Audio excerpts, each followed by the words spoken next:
Tonight, fresh controversy erupts in Parliament over 7 billion CD tax waiver, bringing total exemptions being sought by the government to 12 billion CDs. The NDC minority has vowed to resist it. Here you are, wanting to grant 12.5 billion Ghana cedis to your friends and your family members in the name of tax exemptions and the 1D, 1F.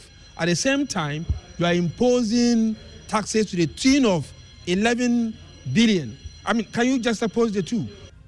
We're hearing from the trade minister who has been putting up a strong defense. If he says it doesn't make sense to him, I'm beginning to wonder whether his own mathematics, his own arithmetic makes any sense.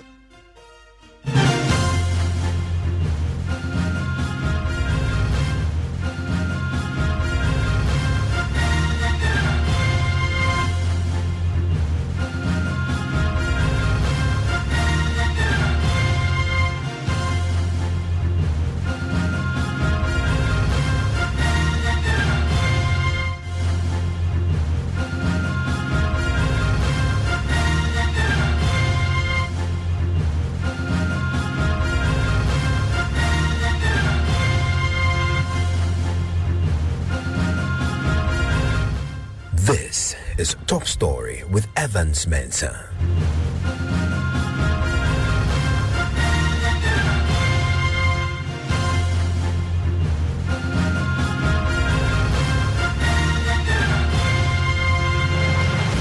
And Top Story is always brought to you by Vodafone. The minority in Parliament is tonight revealing how the Finance Ministry is seeking more than 7 billion CDs in fresh tax exemptions, in addition to another 5.5 billion CD exemption requests already pending. The total of 12 billion CD in tax exemption requests are all before the Finance Committee of Parliament, with the minority blocking the approval of the initial 5.5 billion. Now, speaking to journalists in Parliament today, the ranking member on the Trade and Industry Committee, Yusuf Suleiman, said their side will not allow these exemptions to go through without a fight, considering the current economic crisis.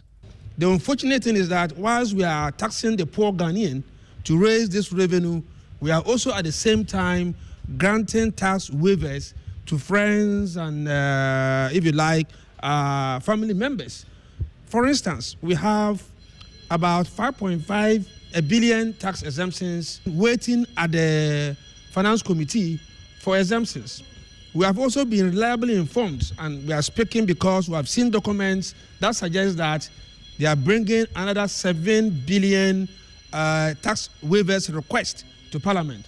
Now, if you put the two together, you are talking about 12.5 billion Ghana cedi tax exemptions, okay? Here you are, wanting to grant 12.5 billion Ghana cedis to your friends and your family members in the name of tax exemptions and the 1D, 1F. At the same time, you are imposing taxes to the tune of 11 billion. I mean, can you just oppose the two? You are taxing the common Ghanaian, the poor Ghanaian, to raise 11 billion for your development agenda for the 2024 financial year. At the same time, you are ready to exempt 12.5 million Ghana cedi to your friends and to your family members. We think that it doesn't make sense to us. And so we are saying that the taxes bills that they are going to introduce in this particular budget will face some stiff opposition. We will not sit down and allow them to impose taxes on our people. Already we all know where we are. I mean, taxes have collapsed so many businesses. People are running from this country to neighboring countries to go and do business. You cannot to be seen on one hand imposing taxes on your poor people and also giving tax exemptions to your friends and your family members. Let me tell you, my brother, how on earth will government want to introduce a regressive tax like a tax system where people who are using Okada, people who are using Prajia, people who are using these small vehicles are going to pay 100 Ghana cedi per annum. At the same time, you are asking people who are using big vehicles like V8 and what have you, also paying 100 Ghana cedi annually. It doesn't make sense. That is what we refer to as a regressive tax system. And when you impose a regressive tax system on your people, you are not satisfying what we call the equity principle of taxation. Okay? Again, for instance, they are saying that they're going to tax Ghanaians to pay a tax they call carbon dioxide tax, where per every tonnage you are going to pay an amount of 100 Ghana cedi. How they are going to measure this, only God knows. So, you see, you don't copy just by looking at what others do. Other countries, they have introduced this kind of tax to ensure that the green environment system they're talking about becomes a reality. But you don't just copy it blindly. What mechanisms have you put in place to be able to measure the carbon that you want to even tax? So again, what you are going to see is that they look into your face and say that the carbon that you have generated is 20 tons. Multiply that by 10, okay, by 100, and then they take money from you. And they look at another person's face and say that, oh, this guy, he is a party person, he has done only 5. So you multiply 100 by 5, and he also pays that. That again doesn't satisfy the principles of taxation we call equity or certainty.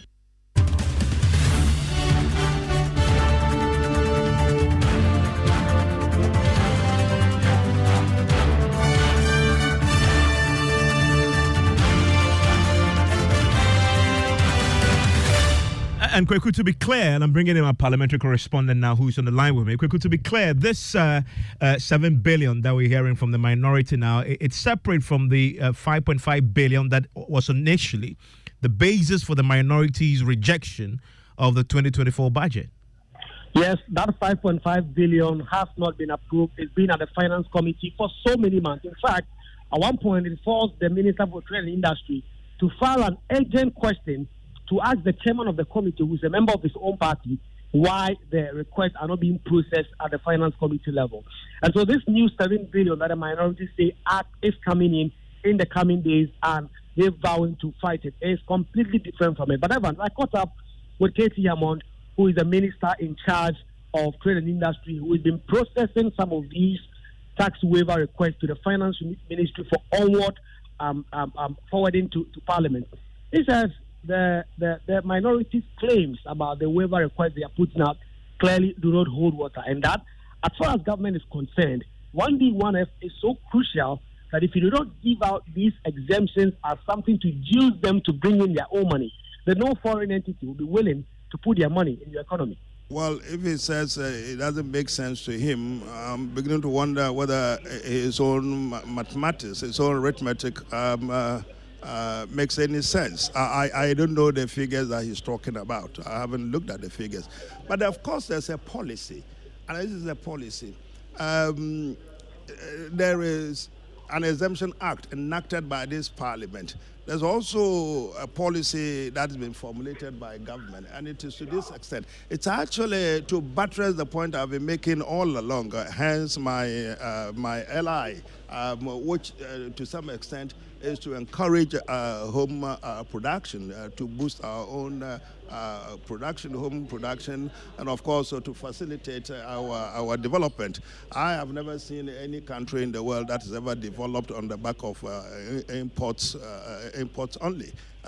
You locally produce, you exhaust local consumption, and in the process expand and then export. That way the economy is expanded, the balance of payment is accordingly boosted. So there is a specific government policy to ensure that local production is encouraged.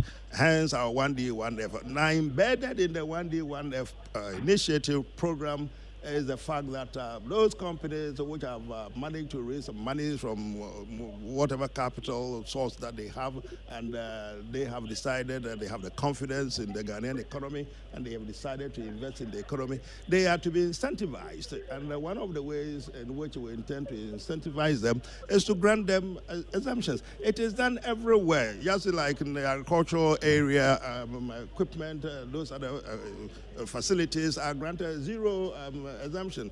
Garment and Textiles Limited, they have had some exemption for some time now. I mean, the last budget, I myself made sure that there was an extension of the facility that is granted them. It's all over the place. It's a kind of exemption that is given to these companies to ensure that they're able to boost the productive capacity in the country. It may be a case where he may have identified, I'm not sure, if there's one or whatever instance he may have identified that those people are not worthy of the exemption he's talking about. And Kweku, what about the 12 billion CD charge? At the time when, of course, the exemption, 12 billion CDs as a minority is alleged, at a time when government is seeking to raise 11 billion CDs in taxes, what is his position on that specifically? Well, KT Amon says that is how economies are run. Some amount of money, regardless of how huge the minority may think it is, will simply go out, and that government will still have to raise revenue. And so because government is giving out exemptions and still trying to rake in taxes, does not mean that government is doing anything underhand, and that the ranking member is simply going all over the place to try and create a bad name for the government. Economy is run in a particular way. He says that, well, you're giving this away and you're asking Ghanaians to pay this much. Well, in the end, what is the effect? What is the cascading effect, the boomerang effect of the policy that government has put in place to ensure the rejuvenation of the economy by way of local production? That is the measure of assessment of the policy that has been put in place. It's not a matter of simply isolating one figure and just opposing that figure against another one. But let's see the logic in this argument. I will have a good look at the figures. I will get the Minister of Finance and our team to sit down, sanitize the figures, and see where it all ends up. It is true, it's been bogged up. The issue of exemption has been bogged up in this parliament. The parliament, well, I mean, again, I think at committee level for a very long time. Long before, in fact, since 2021, there has been a struggle, one struggle after the other. The economic, the finance committee of parliament is not even sitting on these matters to discuss this thing. We had a lot of run-ins. We had several arguments on the floor. You guys have heard us, on this matter. But one way or the other, we've got to sanitize it. It's a policy of government, a deliberate policy to encourage local production and a transformation of our economy to purposely give out, as I said, incentivize them by the facility we're talking about, the exemption. If it is a case that some individuals are abusing the system, of course we would recognize all that for what it's worth. But it's not for a ranking member to just run amok.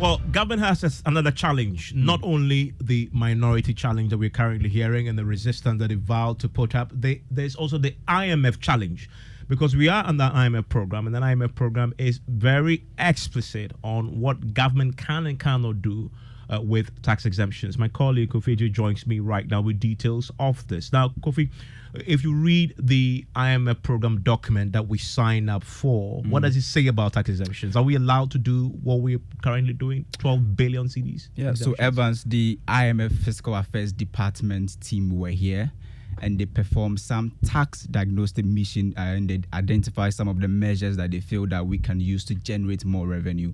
And one of the measures they actually spoke about is the removal of VAT exemptions. So according to them, if we look at the VAT exemption that as a country we give out, it's around 2% of GDP.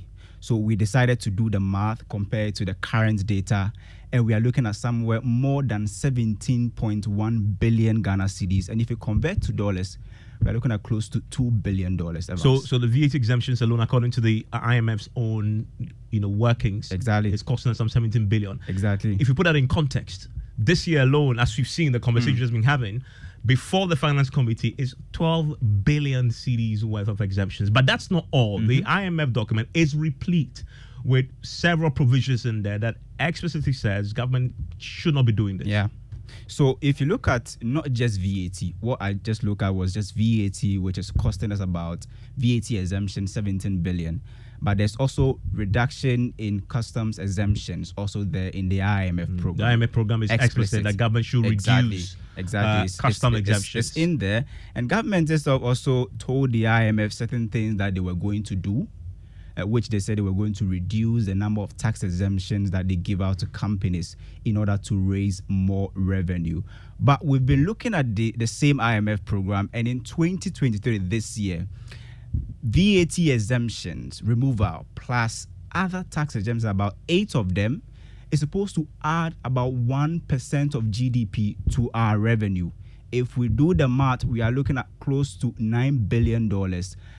9 billion Ghana cedis is supposed to add to our revenue if we are able to do the removal of tax exemption, VAT tax exemption, plus other 8 tax measures that is identified in the IMF program. If you are able to do all of these things, we can add about 9 billion Ghana cedis to our revenue in 2023 this year. I want to bring in Professor Godfrey Bokwing, and this is a subject that he has been talking about, researching.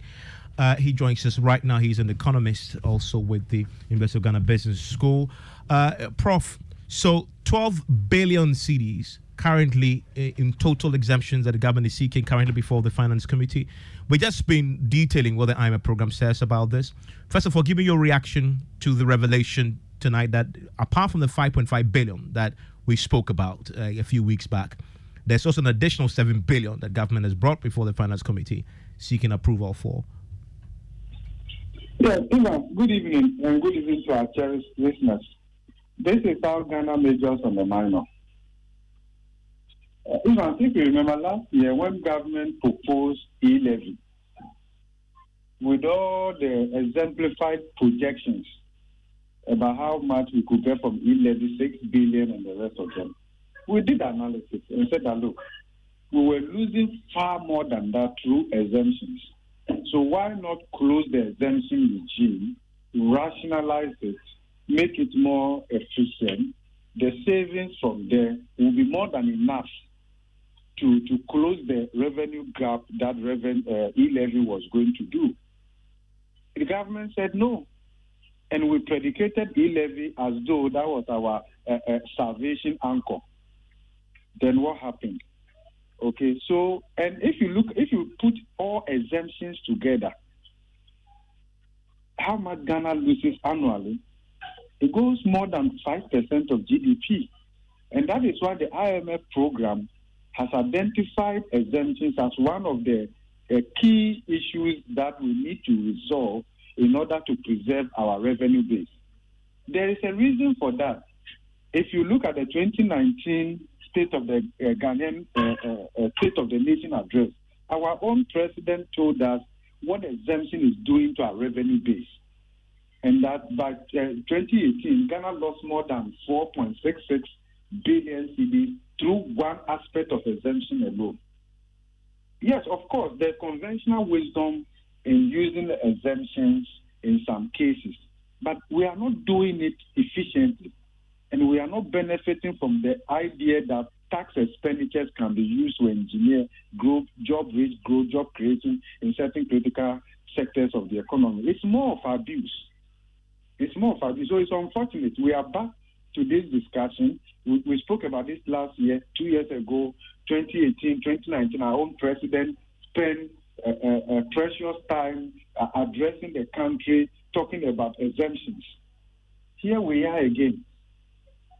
But you listened to the trade minister. He was very clear. They had to do a cost-benefit analysis. And his conclusion is these entities that we are giving the 12 billion CD exemptions to, they deserve it because in the long run, the economy will benefit. And that these are incentives that you... How do they track the immediate and the long-term benefits?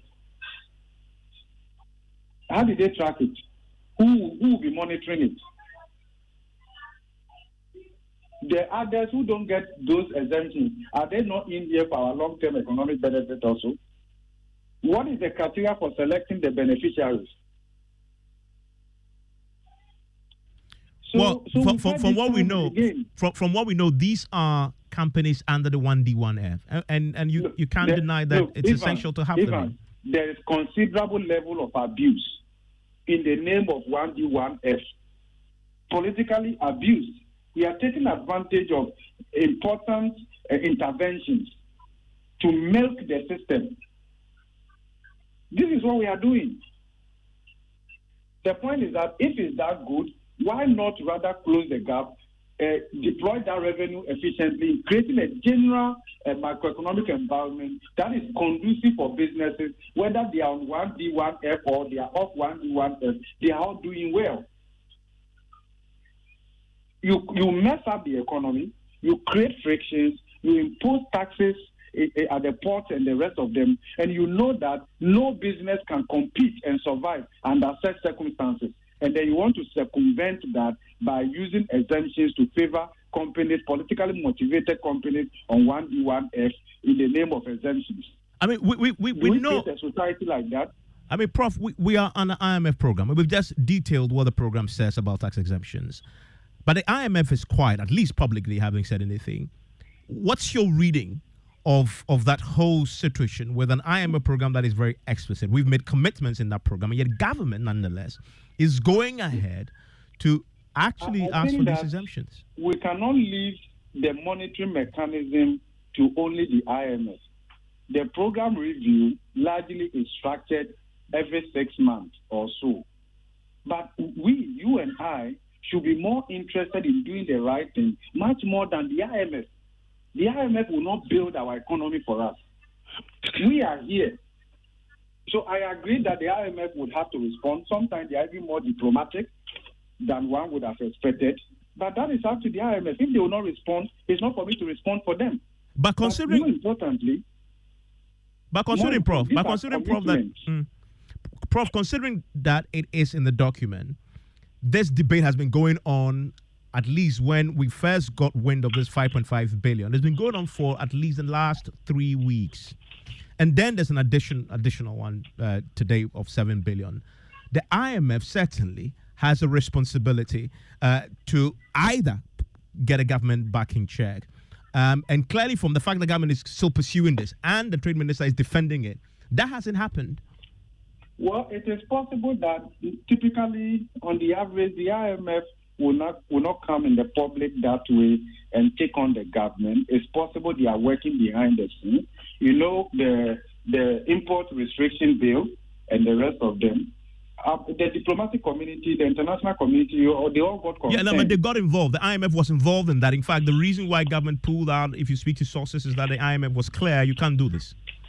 Yeah, that is why I'm saying that the IMF, they have its own channels of communication and the rest of them. Yes, that is fine. It may not be that speedily as one would have expected, but my concern is that we as citizens across the media, academia, CSO, the rest of them, I think we should be more interested in doing the right thing and monitoring the IMF-supported program and even doing more than what is in the program so that together this country can have a place within the league of economies in Africa and the world. If we build it, it's for us. Prof, stay with me. I want to quickly bring in Yusuf Suleiman. He's the deputy ranking on the Trade and Industry Committee, and he put the story out today about that 7 billion tax exemption that is currently before the Finance Committee for consideration. Mr. Suleiman, thanks for your time here on Top Story. Do we have clarity on when exactly this additional 7 billion tax exemption request came before Parliament? Yeah, so let me make a clarification here. What we have before the Finance Committee is 5.5 billion Ghana cedis. But we have also intercepted a document from the Ministry of Finance where they have also put together another 7 billion Ghana cedi to be presented to Parliament. And so you put the two together, they are looking at 12.5 billion Ghana cedi tax exemptions under 1D1F program. So that is the state as we speak. Now the 5.5 billion is with the is with the Finance Committee, and normally the leadership of the Trade Committee will have to join the Finance Committee to discuss such matters. And we have made our position very clear that we do not think that it is right to give tax exemptions to some of these companies that they have listed, when in natural fact we are in dire need of revenue. Today, as we speak, we cannot go out there to borrow, and now we are going to finance our 2024 budget internally. And so it will contradict, our position that we do not have money. We need to generate revenue locally. At the same time, we want to give these huge tax exemptions to 1D, 1F companies. We have also realized... I'm curious, Mr. Suleiman, this 7 billion, you say the finance minister has prepared it and it's intending to bring it to Parliament. Do you know what is it for? The 5.5 billion, we know it is for companies under the 1D, 1F program. What about this? The 7 billion is also for 1D, 1F program. And I have thrown out this information. If the minister wants to challenge us, he should come and challenge us. Well, the minister spoke to us. The minister spoke to us, and he's very clear that. So what? If it's 7 billion, he says you need to first do a cost-benefit analysis, and in the end, they believe as a government, as a policy, that it is a way of encouraging businesses to thrive in this country and to give them incentives. That is their position, and our position is that the 1D, 1F program, as we speak to you, has not met its objectives. And so why do we continue to give tax exemptions to 1D, 1F program factories? For instance, we have analyzed the program very well, and we can say for sure that all the objectives that the 1D, 1F seek to achieve, they have not achieved any one of them. For instance, we're told that once they implement 1D, 1F, you're going to add value to some of the products that we import so that we will reduce the importation of those imports. Can somebody mention to me one single product that we have reduced its importation as a result of the implementation of 1D, 1F? Again, but the minister will argue back to you that we don't have enough factories precisely because the factories have challenges and they are finding it very difficult to establish as many to get to the point where you're proposing. That's why you need to give them incentives so you can have more in. The interesting thing is that we are not even establishing factories. We are only giving support to existing factories. That also contradicts the original intent of 1D, 1F. And so you don't expect to have new factories or many factories when you are not establishing new ones, but rather giving some kind of stimulus package to existing ones under a system that is not transparent.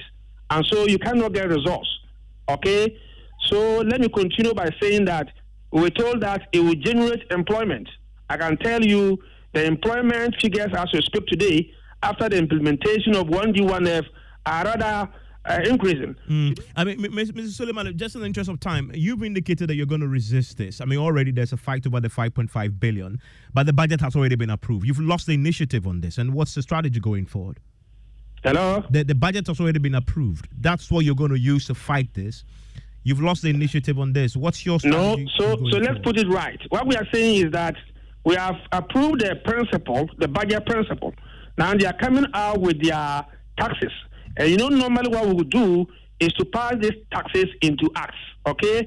And we are saying that if you are insisting that you still go ahead to give tax exemptions to 1D, 1F companies and at the same time imposing taxes on Ghanaians, you intend to raise about 11 billion Ghana cedi through taxation. And some of the taxes that they are talking about, my brother, are indeed what we refer to as nuisance taxes. And I heard you earlier make that point in an interview with my colleague. And so you're saying that you will be fighting when the appropriations come before you for approval. Exactly. Okay. Prof, what's your expectation of Parliament now? Because it comes down to Parliament to either approve or disapprove. I think this hung Parliament, we were expecting that they would do a better job in the best interest of Ghana, build consensus and the rest of them. But of course, there are several instances where we have been disappointed with the performance of Parliament from both minority and then majority. But I think that I agree that in principle, the budget has been passed, but specific bills to anchor the revenue measures and the rest of them will be presented separately. So we will all be monitoring. But I believe that there's a lot more that we can do outside Parliament that would also shape the work of Parliament when our interest is engaged and we continue to monitor. Okay, Prof, thank you very much. And that's Professor Godfrey Bokwing. Earlier you had Yusuf Sulemana, who is the Deputy Ranking on the Trade and Industry Ministry. Newsnight in a minute.